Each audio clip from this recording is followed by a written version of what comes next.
Et si, quelque part dans le fracas du monde, une histoire silencieuse attendait d'être entendue, une histoire qui commence non pas par des mots, mais par un regard échangé entre un homme et un chien dans les entrailles d'un champ de bataille en feu? Que reste-t-il de nous lorsque tout s'effondre autour? Que devient un cœur qui aime dans le vacarme des bombes?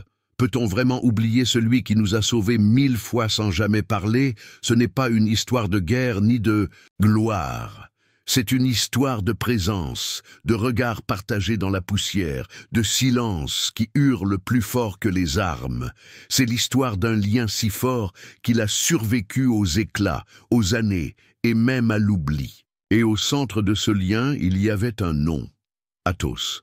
Dans les années les plus sombres d'un conflit qui sembla ne jamais vouloir finir, Paul, un jeune militaire français, s'était vu confier une mission bien plus grande que lui. Traverser l'enfer, accompagné d'un chien soldat au pelage sombre et au regard d'acier. Athos n'était pas seulement un animal dressé pour détecter des explosifs.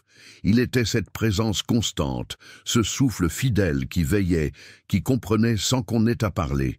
Ensemble, ils avaient franchi des territoires minés, survécu à des nuits glaciales, senti le sol trembler sous les bombardements et entendu encore et encore les cris d'un monde en morceaux.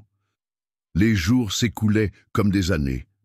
Chaque mission pouvait être la dernière. Mais toujours, Paul sentait cette force étrange à ses côtés, cette énergie silencieuse qui le poussait à tenir. Quand la peur l'envahissait, un simple coup de museau d'Athos suffisait à lui rappeler qu'il n'était pas seul. « On rentrera tous les deux », murmurait-il souvent dans le silence de la nuit, caressant doucement le cou du chien. Leur lien allait au-delà des mots. Athos semblait pressentir chaque danger, se plaçait toujours entre Paul et la menace, comme s'il avait été envoyé pour le protéger coûte que coûte. Mais même les guerres les plus cruelles finissent par s'essouffler. Le jour où l'ordre de repli arriva, Paul savait que rien ne serait plus jamais comme avant. Lors d'une dernière mission de reconnaissance dans une zone instable, une explosion sépara le binôme. Paul fut retrouvé quelques heures plus tard, blessé, couvert de sang, appelant le nom d'Athos dans un murmure déchiré. Mais le chien, lui, restait introuvable. Des jours entiers furent consacrés aux recherches. En vain. Et Paul, le cœur brisé, fut rapatrié en France, convaincu d'avoir perdu bien plus qu'un compagnon d'armes. Il avait laissé derrière lui une partie de son âme, enfouie quelque part dans les ruines d'un pays étranger. Les années passèrent, et même si la guerre était finie, une autre bataille commença pour Paul. Celle du vide, du manque, de l'absence d'un regard. Mais un jour, sans prévenir, un battement d'ailes inattendu vint briser le silence installé. 10 ans s'étaient écoulés depuis ce jour maudit où Paul avait été forcé de quitter le champ de bataille sans Athos. 10 années à se reconstruire, à tenter d'oublier, à combler un vide que rien ni personne n'avait su apaiser. Il vivait désormais dans une petite maison nichée dans la campagne de Provence, loin du tumulte des armes. Il aidait d'autres anciens soldats à retrouver un semblant de paix intérieure, leur parlant doucement, écoutant leur silence, leur offrant les outils qu'on ne lui avait jamais donnés. Et pourtant, chaque soir, alors que le soleil plongeait derrière les collines, son regard se perdait dans le lointain. Il pensait à Athos, à sa silhouette noble, à ses yeux si humains. À cette dernière fois où il l'avait appelé, sans réponse, un après-midi d'automne, alors que Paul préparait du thé, la télévision restée allumée attira soudain son attention. Un reportage était en cours sur des chiens abandonnés, récemment secourus dans une ville voisine. Il allait changer de chaîne par habitude, quand une image figée le cloua sur place. Là, dans un coin de l'écran, un berger belge amaigri, au pelage marqué de cicatrices, regardait la caméra avec une intensité étrange. Le cœur de Paul rata un battement. « Ce n'est pas possible », murmura-t-il, le souffle court. Ce regard, cette posture. Il ne pouvait pas se tromper. C'était lui. Il sauta dans sa voiture sans même prendre le temps de réfléchir. Le trajet jusqu'au refuge lui parut interminable. À chaque virage, son esprit se débattait entre espoir et peur, Et si ce n'était qu'une illusion? Et si le chien ne le reconnaissait pas? Lorsqu'il arriva enfin, le cœur battant à la gorge, il traversa les couloirs du refuge, suivi par une employée qui, touchée par son histoire, le mena jusqu'au box. Là, dans un coin, allongé contre le mur, se trouvait le chien du reportage. Paul s'agenouilla lentement. « Athos » murmura-t-il d'une voix brisée. « Tu m'entends? C'est moi, Paul ?» Le chien leva les yeux, des yeux fatigués, ternis par les épreuves. Il regarda l'homme, longuement, mais ne bougea pas. Paul tenta un assobio, le même que jadis, puis une série de vieux ordres. Rien. Pas un frémissement. Athos restait immobile, le regard vide, comme s'il faisait face à un étranger. Paul sentit son monde vaciller. Comment un lien si fort pouvait-il disparaître ainsi? Que lui était-il arrivé pendant toutes ces années? D'absence? Et pourquoi ce regard, à la fois si proche et si lointain, le transperçait comme une lame silencieuse? Élodie, la responsable du refuge, s'approcha doucement. Elle posa une main sur l'épaule de Paul. On l'a trouvé dans les ruines d'une ancienne base militaire, seul, affamé et brisé. Paul comprit que la guerre n'avait peut-être jamais quitté Athos, mais ce qu'il ignorait encore, c'est que ce chien portait bien plus qu'un passé douloureux. Dès ce jour, Paul fit le vœu de ne plus abandonner. Chaque matin, il franchissait les portes du refuge, tenant dans ses mains des objets du passé. Une vieille balle de jeu, des photos défraîchies où ils apparaissaient côte à côte. Un enregistrement de leur dernière mission. Il s'asseyait devant le box d'Athos, lui parlait avec douceur, parfois même en silence, laissant son regard dire ce que les mots n'osaient plus formuler.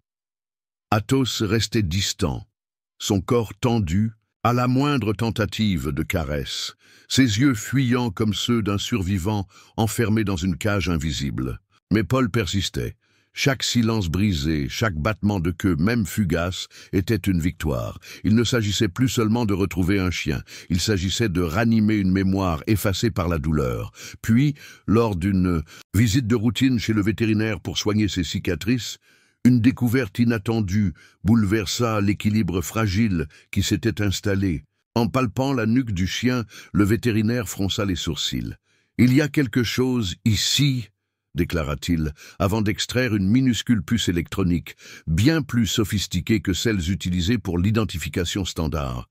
Lorsqu'il la connecta à son appareil, les données s'avérèrent cryptées, protégées par des couches de sécurité inhabituelles. « Ce n'est pas une puce ordinaire », dit-il. « Elle ressemble à un dispositif militaire. » Paul sentit un frisson lui parcourir l'échine. Pourquoi Athos, un simple chien de déminage, aurait-il été équipé d'un tel implant? Qui l'avait utilisé et dans quel but? Déterminé à comprendre, Paul contacta Antoine, un ancien camarade devenu expert en cybernétique au ministère de la Défense. Ils se retrouvèrent dans un petit laboratoire improvisé, éclairé par la lumière vacillante des écrans. Antoine analysa la puce avec minutie, ses sourcils se haussant à mesure qu'il progressait. Ces codes ne servent pas à la localisation. Ce sont des fichiers cryptés, des enregistrements. Paul, on dirait que quelqu'un a utilisé Athos comme transporteur de données sensibles. Paul se redressa, abasourdi. Était-il possible qu'Athos ait été transformé à son insu en messager clandestin? Et surtout, quelle vérité dangereuse reposait dans sa mémoire, alors qu'Antoine travaillait jour et nuit pour déchiffrer les données? Paul concentrait toute son énergie sur le rétablissement du lien perdu. Il reconstruisait patiemment l'univers sensoriel qu'Athos avait connu, les odeurs, les sons, les habitudes d'autrefois. Lors d'une promenade dans les champs de lavande, il s'agenouilla dans l'herbe et murmura « À terre, Athos !» Un ordre simple. Le chien s'arrêta net. Un battement, une hésitation. Puis ses pattes se plièrent doucement. Ce geste, si minime soit-il, fit monter les larmes aux yeux de Paul. Il est là, quelque part en lui, il se souvient. Mais ce frêle espoir allait bientôt être mis à rude épreuve. En pleine nuit, Antoine l'appela, la voix agitée. « Paul, viens vite, j'ai découvert quelque chose. Et ce que contient cette puce pourrait tout changer. » Lorsque Paul arriva au laboratoire, une tension presque palpable flottait dans l'air. Antoine, habituellement calme, faisait les 100 pas, un regard inquiet, rivé sur l'écran de son ordinateur. Il l'invita à s'approcher, puis d'un geste tremblant, il ouvrit les fichiers récemment décodés. Les premières lignes suffirent à couper le souffle de Paul. Il ne s'agissait pas simplement de coordonnées ou de rapports techniques. Ce qu'Athos transportait en silence depuis des années, c'était un registre détaillé d'opérations militaires clandestines, des noms, des dates, des transactions, des ordres donnés en secret par des officiers de haut rang et exécutés par des groupes paramilitaires opérant en dehors de toute légalité. Si ces informations sortent, cela pourrait provoquer un scandale international, murmura Antoine. Et si quelqu'un découvre qu'on les possède, on est tous les deux en danger. Le lendemain matin, alors que Paul tentait de retrouver un peu de calme, Athos se mit à tourner en rond dans la maison, grognant faiblement, comme s'il pressentait une présence. Peu après, une voiture noire se gara devant le portail. 2 hommes, en costume foncé, au regard glacial, frappèrent à la porte. Ils prétendaient faire partie d'une organisation de protection animale internationale. « Nous sommes venus récupérer Athos. Il est sous notre responsabilité », affirma l'un d'eux d'une voix froide. Mais Paul comprit immédiatement que quelque chose n'allait pas. L'aura qu'il dégageait n'avait rien d'officiel. Feignant la coopération, il leur demanda de patienter pendant qu'il préparait les documents. Puis d'un bond rapide, il saisit la laisse d'Athos et s'échappa par la porte arrière, montant précipitamment dans sa voiture. Le chien sauta à ses côtés sans hésiter. Ils roulèrent des heures durant, sans destination précise, fuyant une menace invisible. Les images des documents et les visages des hommes en noir se mélangeaient dans l'esprit de Paul. Il savait qu'il n'avait plus le choix. Pour comprendre ce que son ami à 4 pattes avait vécu, il devait retourner à la source. L'ancienne base militaire, là où Athos avait été retrouvé. Lorsqu'ils arrivèrent, le ciel était chargé, le vent sifflait entre les ruines métalliques. Athos descendit du véhicule et dès ses premières foulées sur le sol abîmé, son comportement changea. Il reniflait frénétiquement, suivant un chemin invisible, comme guidé par une mémoire sensorielle enfouie sous la poussière du temps. Soudain, il s'arrêta net devant un tas de gravats, gratta le sol avec une urgence fébrile. Paul s'agenouilla et l'aida à creuser. Ils finirent par extraire un vieux sac à dos, couvert de terre et d'humidité. À l'intérieur, des photos de soldats, des documents pliés et un petit enregistreur. Paul appuya sur le bouton. Une voix résonna, claire et poignante. C'était lui, appelant Athos pendant leur dernière mission. Le chien releva la tête, ses yeux plongés dans ceux de Paul. Quelque chose venait de se briser, ou peut-être de se recoller. Une étincelle d'émotion, de reconnaissance, venait de naître dans ce silence suspendu. Mais avant que ce moment ne puisse éclore pleinement, des phares puissants illuminèrent les ruines. Les hommes en noir les avaient retrouvés. Les faisceaux lumineux traversaient la nuit comme des lames, découpant les ombres de la vieille base militaire. Paul sentit son estomac se nouer alors que la voiture noire s'immobilisait et que plusieurs silhouettes en descendaient, déterminées, menaçantes.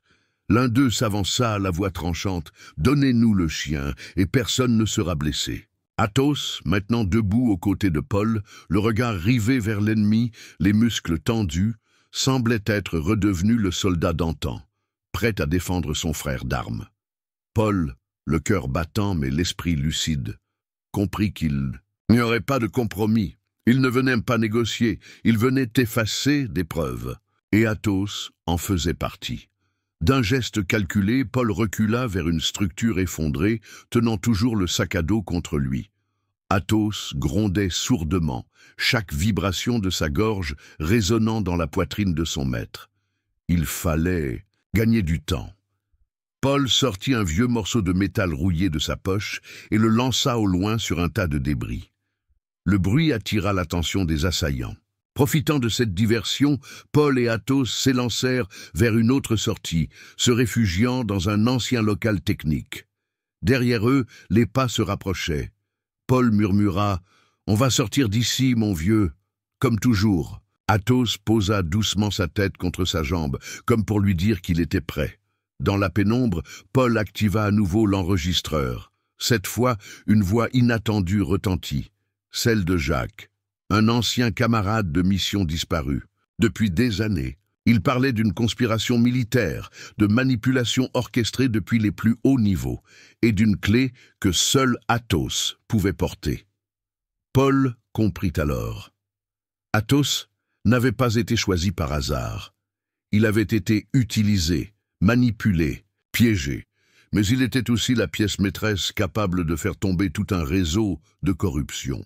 Tandis que la voix de Jacques révélait les noms et les faits, Athos, comme s'il ressentait la gravité de ce moment, commença à tirer Paul vers une sortie latérale.